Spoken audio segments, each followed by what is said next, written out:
ini tanggal 8 November 2022, saya mewakili pemerintah Kota Banda Aceh ya, menyerahkan rumah sebanyak 2 unit kepada keluarga korban kebakaran yang terjadi pada 9 Februari 2020 atau 2,5 tahun yang lalu, sehingga alhamdulillah hari ini dengan rumah yang kita alokasikan melalui kegiatan pokir saya pada Dinas Berkim Kota Banda Aceh, alhamdulillah sudah tuntas dikerjakan dan insya Allah kita serahkan, semoga bermanfaat dan membawa keberkahan bagi keluarga yang hari ini menerima rumah.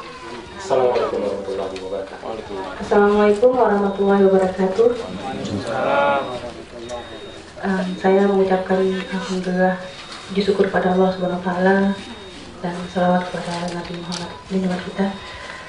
Pada hari ini setelah 2,5 tahun yang lalu terjadi musibah kebakaran, akhirnya hari ini kami mendapatkan kembali rumah sebagai tempat berteduh.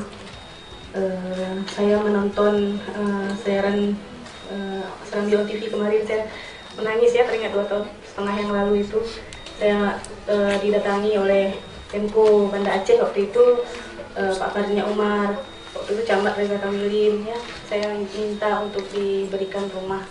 Dan hari ini janji itu permintaan saya itu sudah dipenuhi oleh pemerintah Kota Banda Aceh. Terima kasih yang telah diadvokasi oleh Bang Fardina Umar. Menangis ya kalau mengingat dulu kebakaran itu, terbakar rumah tempat saya lahir di sini, dibesarkan di sini, dan alhamdulillah semoga menjadi berkah dan saya bisa beribadah dengan baik di sini. Semoga menjadi semangat bagi saya untuk beribadah kepada Allah.